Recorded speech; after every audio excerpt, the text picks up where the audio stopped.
नमस्कार, मैं हूं अनुपम। इस वक्त के बुलेटिन के साथ सबसे पहले बात कर रहे हैं बड़ी खबर की। बीजेपी और सहयोगी दलों के साथ बंटवारे को लेकर बड़ी खबर है। सूत्रों के हवाले से खबर है कि बीजेपी की निषाद पार्टी और अपना दल एस से सीट बंटवारे पर सहमति बन गई है।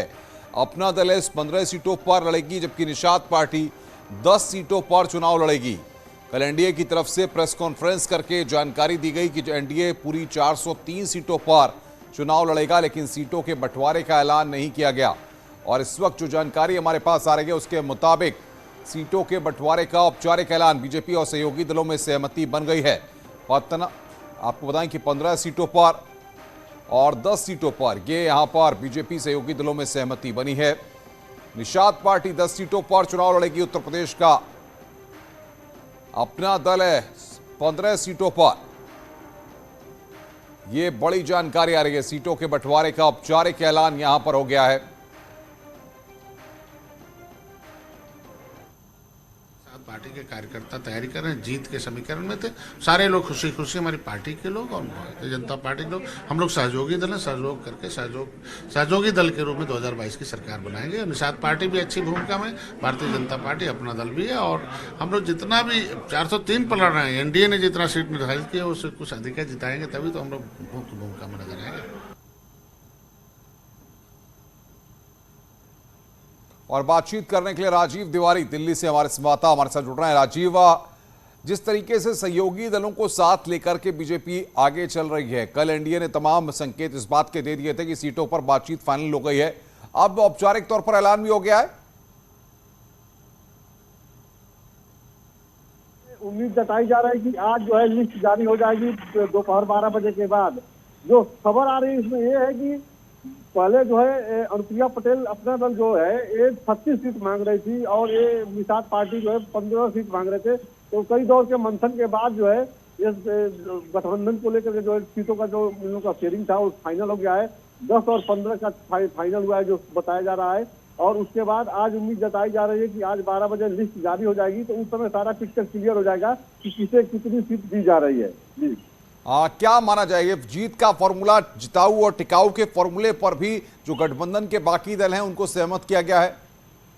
बिल्कुल, इस बात से इंकार नहीं किया जा सकता है, क्योंकि आपने देखा होगा कि खुद मुख्यमंत्री योगी आदित्यनाथ दिल्ली में मौजूद रहे और एक एक सीटों पे जो मंथन हुआ है और फाइनल उसके बाद ही किया गया है कि किसे कहां से चुनावी मैदान में उतारा जाए, कहां से किसे टिकट देने पर नुकसान है और कहां फायदा है। इस मंथन के बाद ही यह समीकरण तय हुआ है। अगर निषाद पार्टी की बात की जाए तो इनको पूर्वी उत्तर प्रदेश में इनका निषाद समाज का बाहुल्य ज्यादा है, तो वहां पे रहेगा। लेकिन अगर वहीं अपना दल अनुप्रिया पटेल का जो है वो मिर्जापुर, प्रयागराज के क्षेत्र में इनको दिया गया, इधर रामपुर साइड में भी सीटों पे इनकी बात फाइनल हुई है।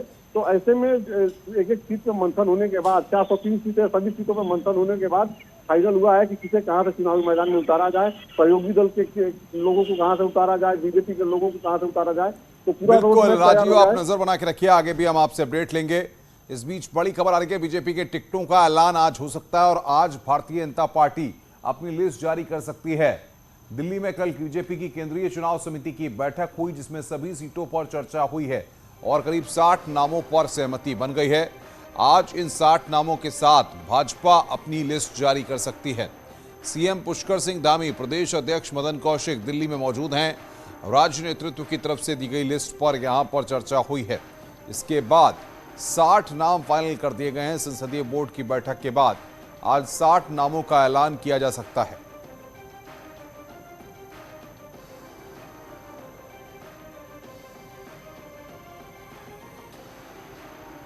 तो सीईसी की बैठक में सभी सीटों पर बातचीत हुई है। 60 उम्मीदवारों का ऐलान आज संभव है, ये जानकारी यहां पर आ रही है। आज भारतीय जनता पार्टी की उत्तराखंड की पहली लिस्ट सामने आ सकती है। दिल्ली में कल सीईसी की बैठक हुई, जिसमें नामों को फाइनलाइज कर दिया गया है। 60 नामों पर सहमति फिलहाल बन गई है और आज माना जा रहा है कि उत्तराखंड की बीजेपी की उम्मीदवारों की पहली लिस्ट सामने आ सकती है। सुनील अप्रभात बातचीत करने के लिए हमारे साथ जुड़ गए हैं। सुनील, माना जा रहा है कि दिल्ली में नामों पर औपचारिक तौर पर मोहर लग गई है और आज इसकी घोषणा की जा सकती है।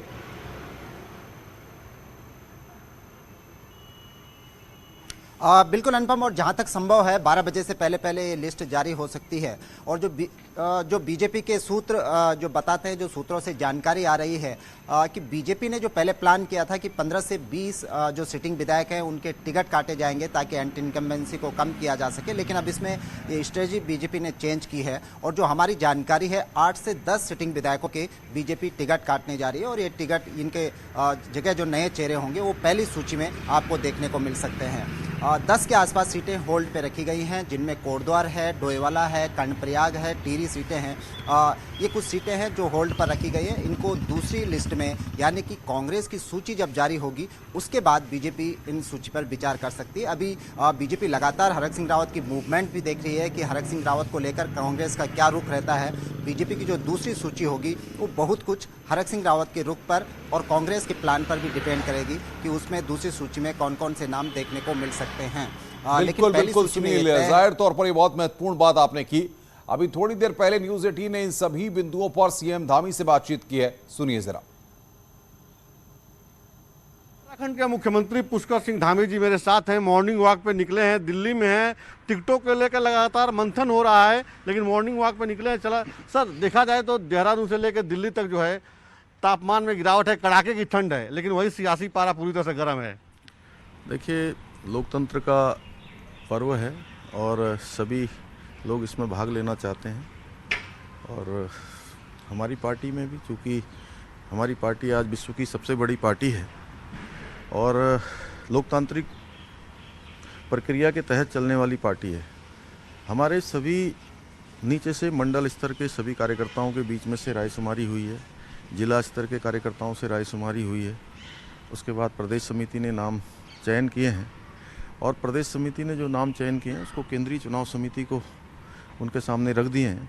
उन्हीं में से निर्णय होना है, किसी एक के नाम का हर विधानसभा में निर्णय होगा। और चूँकि दावेदार ज़्यादा हैं हमारी पार्टी में, लोगों में उत्साह है भाजपा को लेकर, माननीय प्रधानमंत्री जी को लेकर, तो अधिकांश सीटों पर 10-12 प्रत्याशी भी हैं, लेकिन अंततः एक के नाम पर मोहर लगनी है। बाकी सभी लोग चयन करेंगे और जो 10 या 12 कैंडिडेट जहाँ पर हैं उन सभी के बारे में पार्टी संगठन आगे चिंता भी करेगा। बिल्कुल सर, आपने कहा कि एक सीट पर कई दावेदार हैं, ऐसे में आप लोग लगातार मंथन कर रहे हैं। दिल्ली में कई बार आप देहरादून से आए, अभी भी चल रहा है मंथन, क्या उम्मीद है? कई लोग पहले से दावेदारी कर रहे हैं, कई लोग जनता के बीच जाकर बता रहे हैं मुझे टिकट मिल जाएगा, ऐसे में बहुत से लोग नाराज भी हो सकते हैं, उनको कैसे कंट्रोल करेंगे आप? नहीं, देखिए, देश काल परिस्थिति के हिसाब से जो अभी सबसे अच्छा होगा, यानी ये जो उस समय में उपयुक्त हो रहा होगा उसके नाम पर चयन होगा। क्योंकि नाराज़गी जैसी कोई बात नहीं है, थोड़ी देर का गुस्सा ज़रूर होता है, लेकिन हमारे यहाँ सभी लोग अनुशासित हैं और सभी पार्टी के काम में लगेंगे। जिसको विधानसभा का प्रत्याशी नहीं बनाया जाएगा उसको कोई और काम दिया जाएगा। सर, कहा जा रहा है कि अभी तक जो है 70 सीटों में 60 सीटों पे मंथन हो गया, लगभग उन पे नाम फाइनल कर लिया गया, क्या सच्चाई है इसमें? नहीं, अभी सभी सीटों पर मंथन हुआ है, अभी फाइनल केंद्रीय जो हमारी चुनाव समिति है उसको करना है। सर, देखा जाए तो बहुत से लोग ऐसे भी हैं कि जो पार्टी छोड़ के जा रहे हैं, कुछ लोग पार्टी में आ रहे हैं, कुछ लोग ये कह रहे हैं कि बीजेपी का टिकट पाना जीत का सर्टिफिकेट है।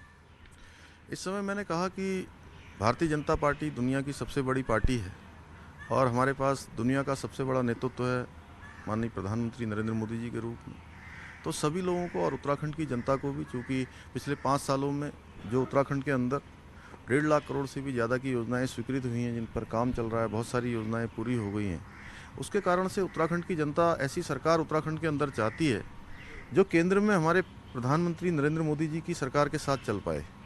तो निश्चित रूप से लोग वहाँ भाजपा को चुनना चाहते हैं, क्योंकि डबल इंजन की सरकार चाहते हैं, जिससे कि उत्तराखंड का विकास अनवरत रूप से चलता रहे, जो विकास के काम शुरू हुए हैं वो और तेज़ी से पूरे हों। सर, आप कहाँ से चुनाव लड़ रहे हैं इस बार? मैंने चूँकि अभी खटीमा से मैं विधायक हूँ और चूँकि मेरी कर्मभूमि खटीमा है, मैंने जो पार्टी के समक्ष मेरा निवेदन भी खटीमा के लिए गया, बाकी पार्टी को तय करना है। सर, एक खबर ये भी है कि अगर देखा जाए तो उत्तराखंड के राजनीतिक इतिहास में जो है आपने बहुत बड़ा एक कदम उठाया, एक मंत्री को ही अपने मंत्रिमंडल से भी बर्खास्त कर दिया, पार्टी से भी वो बाहर हो गए, काफ़ी नाराज़ हैं। देखिए, अब उस पर हमारी पार्टी ने निर्णय ले लिया है, तो अब उस पर मैं ज़्यादा कुछ नहीं कहना चाहूँगा। क्या कुछ नुकसान भी हो सकता है भारतीय जनता पार्टी का उससे? नहीं, भाजपा देखिए बहुत बड़ी पार्टी है, संगठन स्तर कैडर आधारित पार्टी है, सब कार्यकर्ताओं की पार्टी है और सब कार्यकर्ता काम करते हैं। इस बार का स्लोगन क्या रहेगा उत्तराखंड में? धामी है जरूरी? नहीं, अब की बार 60 पार, अब की बार मोदी सरकार। और धामी है जरूरी? नहीं, जनता जरूरी। सर, और जनमानस को विश्वास में लेने के लिए और क्या कुछ कर रहे हैं इस बार चुनाव में आप? नहीं, हमने काम किए हैं और हम पूरे मनोभाव के साथ, पूरे समर्पण के साथ, जितना समय भी मुझे मिला है मैंने कोशिश की है कि एक एक पल और एक एक क्षण अपने उत्तराखंड के 1 करोड़ 25 लाख भाई बहनों के लिए लगाऊं, उत्तराखंड के दूर दराज के लोगों के लिए लगाऊं। और हमने इसमें काफ़ी निर्णय लिए हैं, 550 से अधिक निर्णय लिए हैं। और केवल निर्णय ही नहीं लिए हैं, उन सब पर जो है हमने शासनादेश निकाले हैं, वित्तीय प्रबंधन किया है, उनको धरातल पर उतारा है। इसलिए उत्तराखंड की जनता हमारा भाव जानती है कि हम उत्तराखंड को हिंदुस्तान का श्रेष्ठ राज्य बनाना चाहते हैं। हमने सभी विभागों को अगले 10 सालों का एक रोड मैप तैयार करने को कहा है। उस रोड मैप के आधार पर जब हम 25 वर्ष के उत्तराखंड के हो जाएंगे, जब हमारा रजत जयंती वर्ष मनाया जा रहा होगा, तो उस समय हम हिंदुस्तान के श्रेष्ठ राज्य होंगे। इस प्रकार की परिकल्पना को लेकर हम आगे बढ़ रहे हैं। सर, एक आखिरी सवाल है, अभी भी दूसरे दलों के नेता भारतीय जनता पार्टी में आ रहे हैं और इस उम्मीद से आ रहे हैं कि उनको टिकट मिलेगा और मैदान में, चुनावी मैदान में जाएंगे। देखिए, चूँकि मैंने कहा कि आज पार्टी हमारी विश्व की सबसे बड़ी पार्टी बन गई है। जो लोग भी हमारी पार्टी की नीतियों से, माननीय प्रधानमंत्री नरेंद्र मोदी जी की विकासवादी सोच से, राष्ट्रवादी सोच से, और उन्होंने जो एक विकास का नया मॉडल पूरे दुनिया के अंदर, देश के अंदर खड़ा किया है, तो सभी लोग आना चाहते हैं। जो आएंगे हमारी नीतियों को अपनाएंगे। हमारे यहाँ पर है कि देश सबसे पहले है, पार्टी दूसरे नंबर पर और व्यक्ति अपने अंतिम पर। ये सिद्धांत हमारे चलता है और जो इस सिद्धांत को फॉलो कर रहे हैं वो आ रहे हैं, उनका स्वागत है। बहुत बहुत धन्यवाद सर आपको। तो मुख्यमंत्री साहब का कहना है कि इस बार मेरा स्लोगन है 60 पार, मतलब इस बार हम लोग 70 में 60 से अधिक सीट जीतेंगे और फिर सत्ता में वापस आएंगे। कैमरा पर्सन अनिल शर्मा के साथ राजीव तिवारी, न्यूज 18 दिल्ली।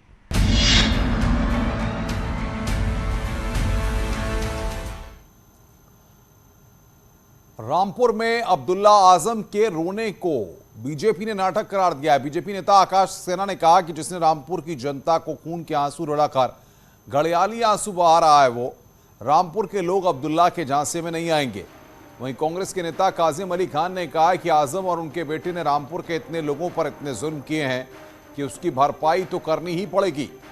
आज अब्दुल्ला को उन जुल्मों का एहसास हो रहा है।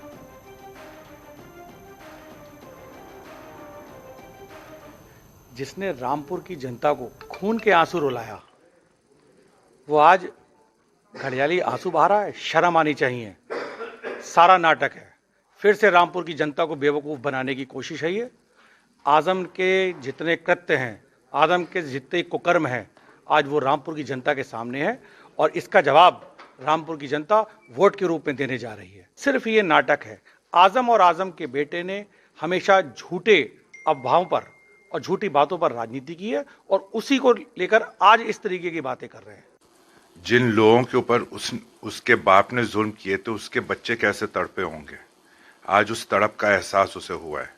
तो 5 साल जब लोगों को रुलाया है, तो आज वो खुद रोया है। ये तो होना ही था। हर इंसान का इंसाफ इसी दुनिया में होता है और जो तकलीफ होती है माँ बाप की, वो तो बहुत बहुत ज़्यादा होती है और वो उसका बयान नहीं कर सकते कितनी कैसी तकलीफ होती है। तो इस तकलीफ का एहसास आज उसको हुआ है। जो तकलीफ उसने यहाँ के हजारों लोगों को, रामपुर के हजारों लोगों को दी थी। इससे पहले रामपुर में एसपी दफ्तर में कार्यकर्ताओं से वर्चुअल संवाद के दौरान आजम खान के बेटे अब्दुल्ला आजम भावुक हो गए। उनकी आंखों से आंसू छलक आए। अब्दुल्ला आजम जेल में बंद आजम खान का हॉस्पिटल में कोरोना इलाज का जिक्र करते हुए रोने लगे। और जब उनको बाहर से ले जाने लगे मेरे पास से आईसीयू, तो बेहोशी की हालत में थी। जाते वक्त 2 मिनट में आंख खुली और मुझसे कहा, बेटे अगर मुझे कुछ ऐसा हो गया है कि मैं ठीक नहीं हो सकता,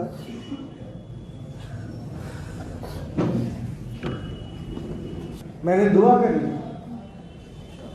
कि अल्लाह, जेल तो मैं काट ही रहा हूं, मुझे कोई शिकायत, बस तू मेरे वालिद को बचा।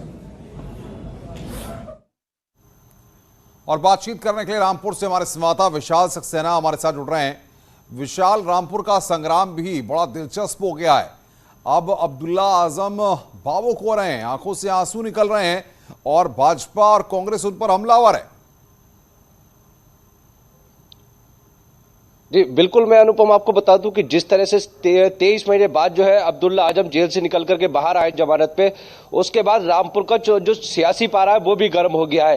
कहीं ना कहीं देखा जाए जिस तरह से कयास लगाया जा रहा है कि आजम खान शहर विधानसभा सीट से लड़ेंगे और अब्दुल्ला आजम स्वार विधानसभा सीट से लड़ेंगे, तो वही उनके मुकाबले आकाश सक्सेना हनी है भाजपा प्रत्याशी। ये वही आकाश सक्सेना हनी है जिन्होंने आजम खान और उनके बेटे और उनकी पत्नी को जेल भिजवाया है कई मामलों में। वही दूसरी तरफ नवाब काजिम अली खान और नावेद मियां है, ये भी वही है जो इनके राजनीतिक विरोधी है। तो कहीं ना कहीं देखा जाए कांग्रेस से नावेद मियां और क्या कहते हैं हमजा मियां उनके बेटे स्वार से लड़ेंगे, तो वही अब्दुल्ला आजम स्वार से और आजम खान क्या कहते हैं शहर से लड़ेंगे। वही देखा जाए इस मामले को लेकर के तो दोनों ने भाजपा ने और कांग्रेस ने यही आरोप लगाया कि जिस तरह से इन्होंने रामपुर वालों के साथ किया, रामपुर वालों के जो थे आंसू वो इन्होंने क्या कहते हैं निकाले, उसी तरह से आज इनके आंसू निकालना है और इंसान को। बिल्कुल विशाल, बहुत बहुत शुक्रिया आपका हमारे साथ जुड़ने के लिए और बातचीत करने के लिए। रुक रहे हैं यहां पर एक ब्रेक के लिए, ब्रेक के बाद जल्द हाजिर होते हैं।